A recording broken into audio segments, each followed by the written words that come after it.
He led a nation through its darkest economic depression and then through the crucible of global war. Franklin Delano Roosevelt, President of the United States during a time of unprecedented peril. While Adolf Hitler faced threats born of his own tyranny, FDR faced dangers stemming from his position as leader of the free world, the primary target for Axis powers seeking to cripple the Allied effort. Protecting him wasn't just about safeguarding a man, it was about protecting the continuity of American leadership and the morale of a nation at war. But protecting FDR presented unique and immense challenges. He was not a dictator hiding in a bunker. He was the president of a democracy, historically accessible, albeit less so during wartime.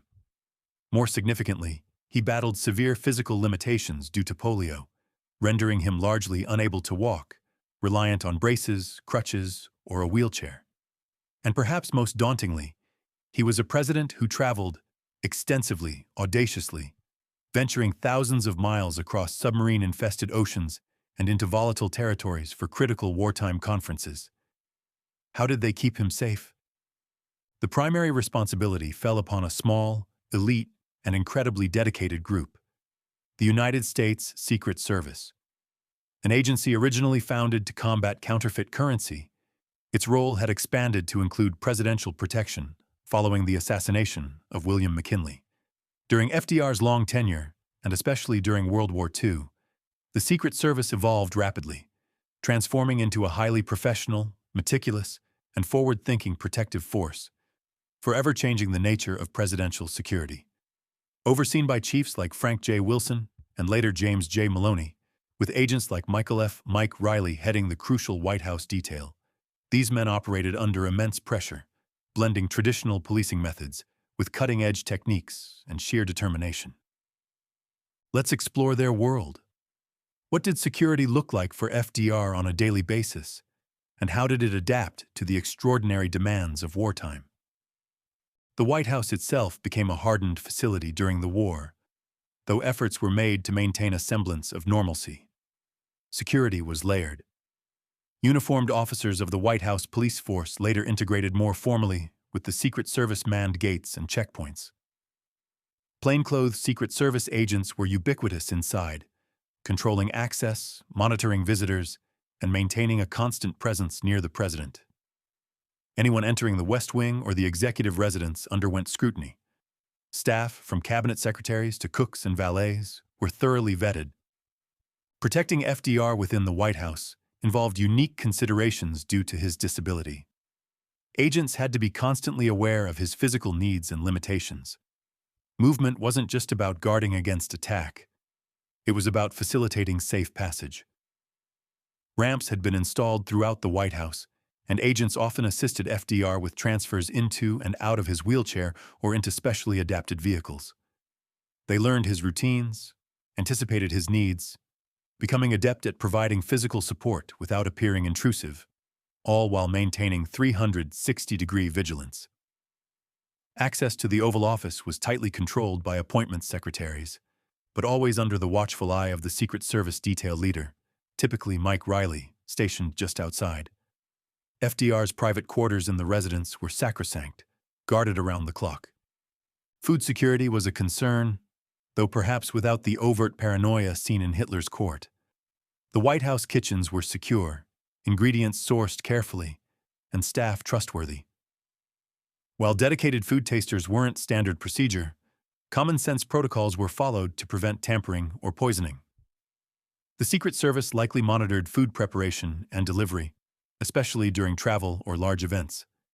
But it was travel that truly tested the Secret Service during World War II. FDR believed strongly in personal diplomacy and understood the need to meet face-to-face with Allied leaders like Churchill and Stalin.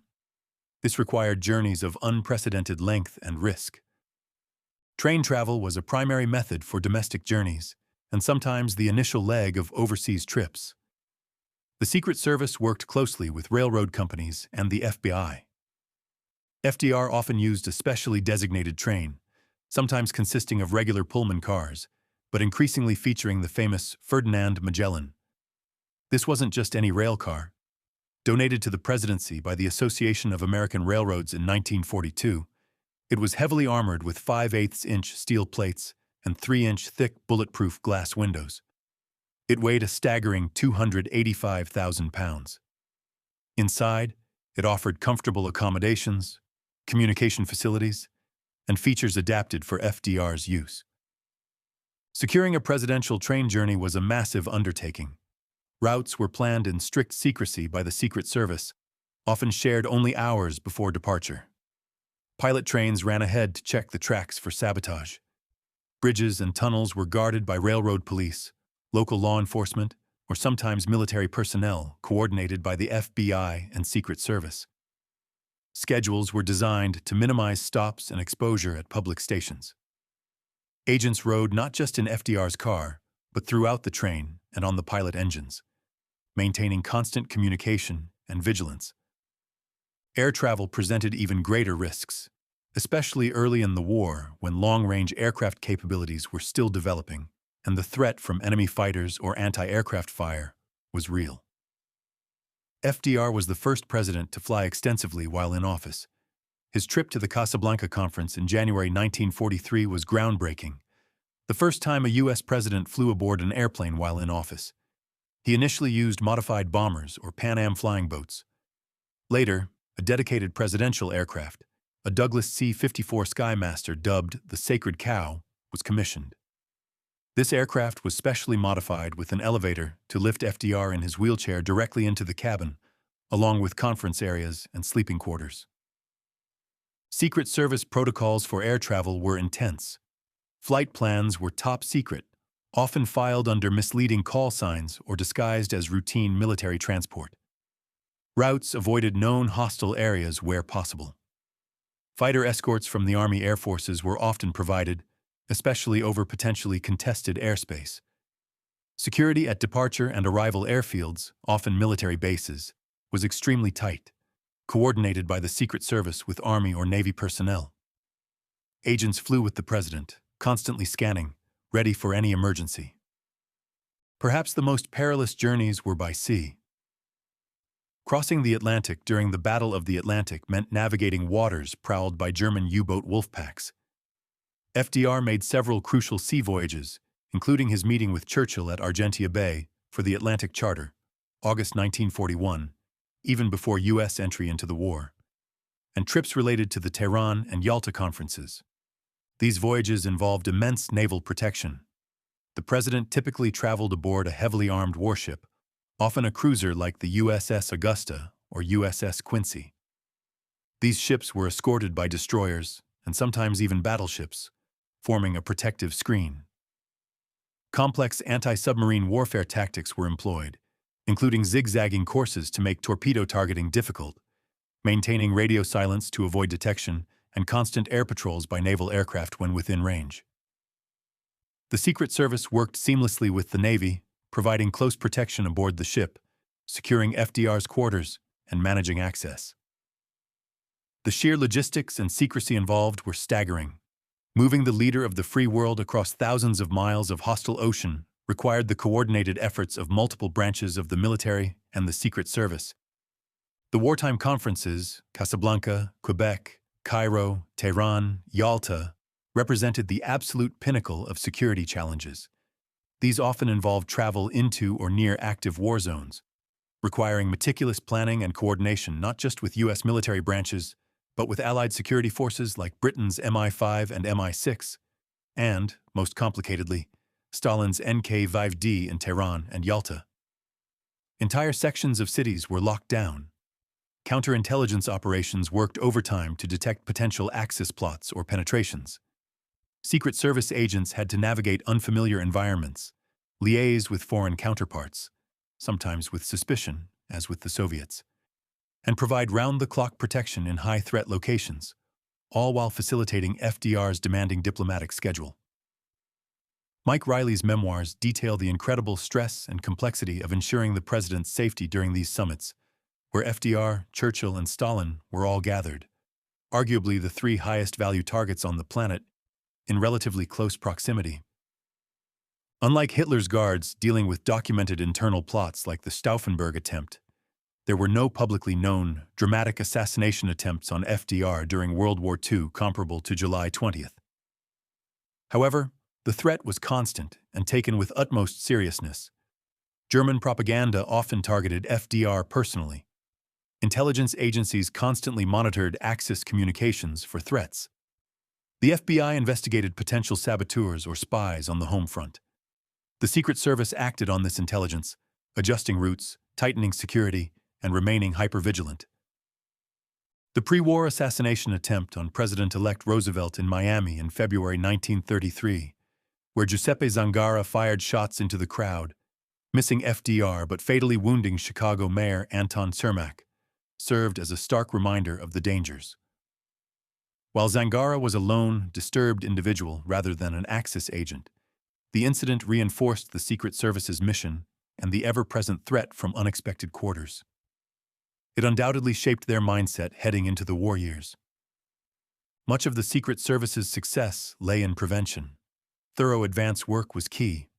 Before any trip, agents would meticulously survey locations, plan primary and backup routes, identify hospitals, coordinate with local law enforcement, and establish secure communication lines. They anticipated problems. If FDR was giving a speech, they analyzed lines of sight, secured rooftops, checked attendees. Their professionalism lay in being invisible yet omnipresent, in neutralizing threats before they could materialize. FDR himself could be both a help and a hindrance. His generally cooperative nature and understanding of security needs were assets. However, his desire for contact with troops or the public sometimes clashed with security protocols, requiring tactful management by his detail. His physical disability, while a challenge, also meant his movements were often more predictable and contained within secure environments or modes of transport, simplifying certain aspects of protection compared to a more mobile leader. Agents became experts not just in guarding him, but in physically assisting him, lifting him, supporting him, catching him if he stumbled. Acts that required immense trust and physical proximity, blending caregiving with protection seamlessly. They had to project an aura of normalcy and strength around a president who could not stand unaided, a crucial part of maintaining public confidence during wartime. The ethos of the Secret Service guarding FDR stood in stark contrast to Hitler's SS guards. There was no overt ideological fanaticism, but rather a deep sense of professional duty, patriotism, and personal loyalty developed over years of close service. They were law enforcement officers operating within a democratic framework, albeit one stretched by wartime necessities. Their success was measured not in dramatic shootouts, but in the quiet, consistent safety of the man they protected. Through meticulous planning, constant vigilance, interagency cooperation, adaptation to unique physical challenges, and sheer dedication, the U.S. Secret Service successfully navigated President Franklin D. Roosevelt through the unprecedented dangers of World War II. They shielded him within the White House, transported him safely across perilous oceans and continents, and secured him during historic meetings that shaped the post-war world. Their quiet professionalism ensured that FDR could lead the nation through its greatest trial, a vital, often unseen contribution to the Allied victory. Their work laid the foundation for the complex, high-tech presidential protection apparatus we know today, born from the extraordinary demands of safeguarding a leader in a world at war.